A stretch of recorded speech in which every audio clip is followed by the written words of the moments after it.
नहमदुहु व नसल्ली अला रसूलिहिल करीम अम्मा बाद औज़ु बिल्लाहि मिनश शैतानिर रजीम बिस्मिल्लाहिर रहमानिर रहीम रब्बि इश्रह ली सदरी व यस्सिर ली अमरी वहलुल उक़दतम मिन लिसानी यफ़क़हू क़ौली।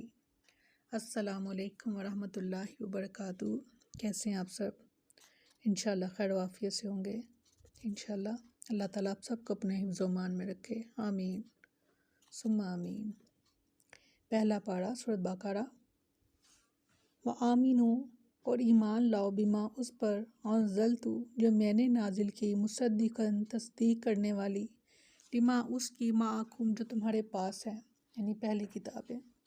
वला और ना तकूनु तुम हो जाना अव्वला काफिरिन बिही इसके साथ पहले कुफर करने वाले, यानी कुरान के साथ। वला और ना तश्तारू तुम बेचो बि आयाती मेरी आयात को, सामनन कीमत कलीलन थोड़ी में, व इजाया और फिर सिर्फ मुझ ही से फत्ताकून बस तुम डरो। दूसरी बार यहाँ पर हुक्म आ रहा है, अल्लाह ताला फरमाते हैं कि सिर्फ मुझ ही से डरो।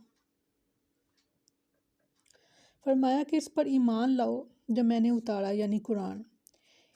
ये बनी इसराइल से बात किया कर रहे हैं। अल्लाह ताला फरमा रहे हैं कि और इस पर ईमान लाओ जो मैंने उतारा है, यानी कुरान, और इसकी तस्दीक करने वाला है जो तुम्हारे पास है, यानी तुम्हारे पास जो पहली किताबें हैं उनकी भी तस्दीक करता है। और तुम सबसे पहले इससे कुफर करने वाले ना बनो, और मेरी आयत के बदले थोड़ी कीमत मत लो, और सिर्फ मुझी से बस तुम डरो।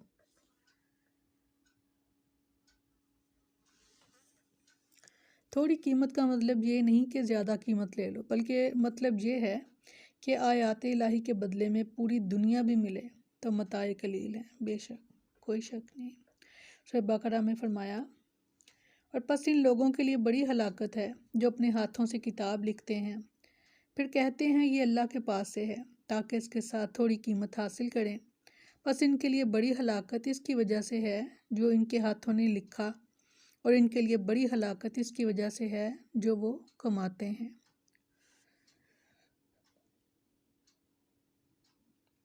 सैयदना अबू हुरैरा रज़ियल्लाहु अन्हु बयान करते हैं, रसूलुल्लाह सल्लल्लाहु अलैहि वसल्लम ने फरमाया, जो शख्स इस इल्म को जिससे अल्लाह की रज़ामंदी हासिल होती है इसलिए सीखे कि इससे दुनिया कमाए, तो वो क़यामत के दिन जन्नत की खुशबू भी नहीं पाएगा।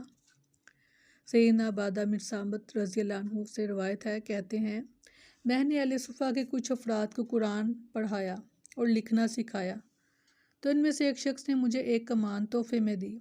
मैंने दिल में कहा, यह कोई अहम माल नहीं है और मैं जहाद में इसके ज़रिए तीर अंदाजी ही कर सकता हूँ। मैं रसूलुल्लाह सल्लल्लाहु अलैहि वसल्लम के पास जाता हूँ और इसके मुतल्लिक पूछता हूँ। चुनाचे मैं आपकी खिदमत में हाजिर हुआ और अर्ज़ की, ए अल्लाह के रसूल, मुझे एक आदमी ने एक कमान हदिया की जिसे मैंने लिखना सिखाया और कुरान पढ़ाया, और ये कोई अहम माल भी नहीं, मैं इसके ज़रिए जहाद में तीर अंदाजी ही कर सकता हूँ। आप सल्लल्लाहु अलैहि वसल्लम ने फरमाया, अगर तुम्हें यह पसंद हो कि तुम्हें आग का तोक पहनाया जाए तो इसे कबूल कर लो। अस्तगफिरुल्लाह। सैयदना अबू सईद खुदरी रज़ियल्लाहु अन्हु बयान करते हैं, उन्होंने एक उजरत मुकर्रर की और एक शख्स पर कुरान पढ़कर दम किया जिसे सांप ने डस लिया था। फिर जब रसूलुल्लाह सल्लल्लाहु अलैहि वसल्लम के सामने ये किस्सा पेश हुआ तो आपने फरमाया, जिस चीज़ पर तुम सबसे ज़्यादा उजरत लेने के हकदार हो वो अल्लाह की किताब है। यहाँ दोनों किस्म की जो अहादीस हैं उसका बयान हुआ है, यानी बाज़ में कुरान मजीद की तालीम देने वाले की उजरत से सख्ती से मना फरमाया गया।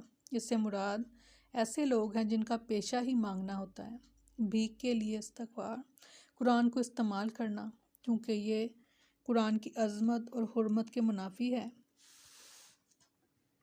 इसलिए वाकई ये अंदाज़ मज़मूम और हराम है। लेकिन दूसरी रवायात से इसका जवाज़ साबित है। बहरहाल कुरान मजीद की तालीम मुसलमान माशरे की इज्तिमाई ज़िम्मेदारी है। तमाम ऐसे लोग जो कुरान मजीद का इल्म रखते हैं, इनका फ़र्ज़ है कि वो अपने काम काज से वक्त निकाल कर कुरान मजीद की तालीम दें। ये अमल खालिस्तन लिवजहिल्लाह होना चाहिए। اس پر کسی طرح کی اجرت لینا مستحسن نہیں، یعنی پسندیدہ نہیں ہے۔ لیکن اگر کوئی حکومت یا ادارہ محسوس کرے کہ قرآن مجید کی تعلیم کے لیے عمومی کوششیں ناکافی ہیں اور وہ ایسے لوگوں کی خدمات حاصل کریں جو دیگر ذرائع معاش کو ترک کر کے صرف اسی کام میں مشغول ہو جائیں، تو ان کے لیے مناسب وظیفہ معاش مقرر کرنا چاہیے۔ واللہ عالم۔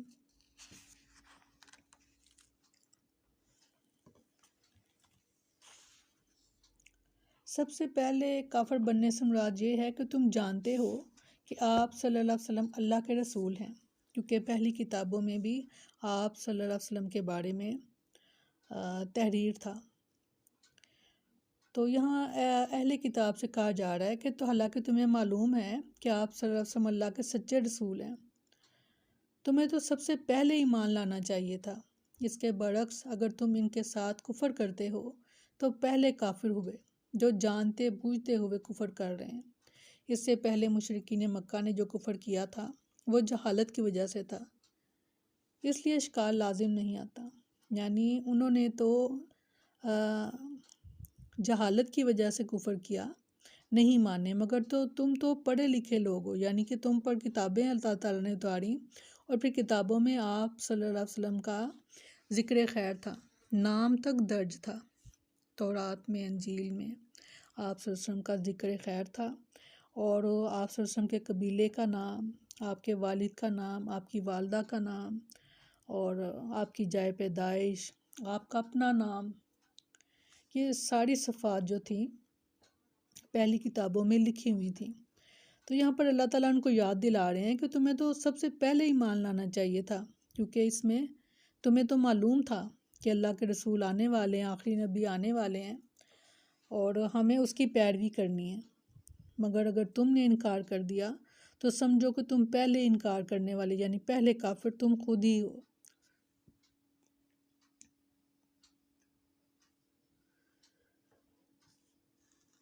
تو اب یہاں پر ایک تو یہ بات، دوسری یہ ہوئی کہ جن کو اللہ تعالیٰ نے قرآن کا علم عطا کیا، جن کو حدیث کے بارے میں اللہ تعالیٰ نے علم دیا، اور ان لوگوں کو چاہیے کہ اپنے علم کو لے کر تو صرف خود بیٹھ نہ جائیں بلکہ دوسرے لوگوں تک پہنچائیں، کیونکہ اللہ تعالیٰ نے فرمایا کہ امت محمدیہ صلی اللہ علیہ وسلم کے بارے میں کہ تم بہترین امت ہو جو لوگوں میں سے نکالی گئی ہے، یعنی تمام لوگوں میں سے امت محمدیہ صلی اللہ علیہ وسلم نکالی گئی ہیں، اور فرمایا اس لیے کہ تم خیر کا حکم دو گے اور برائیوں سے منع کرو گے، اور اگر ہم اپنا فرض ادا نہیں کرتے تو پھر دیکھیں ہم کہاں کھڑے ہیں۔ اور اسی لیے آج معاشرے میں برائیاں اس قدر بڑھ گئی ہیں کیونکہ منع کرنے والے لوگ جو ہیں وہ بہت کم رہ گئے، اور جو منع کرتے ہیں ان کی سنی اور مانی نہیں جاتی، اور جو کمزور ترین درجہ ایمان کا ہے اس پر ہم فائز ہیں۔ یعنی کہ آپ صلی اللہ علیہ وسلم نے فرمایا کہ اگر تم برائی دیکھو تو اس کو اپنے ہاتھ سے روکنے کی کوشش کرو، اگر تم اس کی طاقت نہیں رکھتے تو اپنی زبان سے منع کرو، اگر تم اس کی بھی طاقت نہیں رکھتے تو پھر تم کیا کرو کہ اپنے دل میں برا ضرور جانو، اس چیز کو ناپسندیدگی کا اظہار کرو، اور فرمایا کہ یہ ایمان کا سب سے کمزور درجہ ہے۔ اور اب ہم میں یہ ایمان کا سب سے اس کمزور درجے پر ہم کھڑے ہیں کہ صرف اپنے دل میں برا جانتے ہیں اور غلطی کا احساس بھی نہیں ہونے دیتے دوسرے کو۔ اللہ تعالیٰ ہمیں امر بالمعروف اور نہی عن المنکر کا توفیق عطا فرمائے کہ ہم اپنا فرض ادا کر سکیں۔ آمین ثم آمین۔ سبحانک اللہم و بحمدک نشہد ان لا الہ الا انت نستغفرک و نتوب الیک۔ سبحان ربک رب العزت عما یصفون وسلام علی المرسلین والحمد للہ رب العالمین۔ السلام علیکم ورحمۃ اللہ وبرکاتہ۔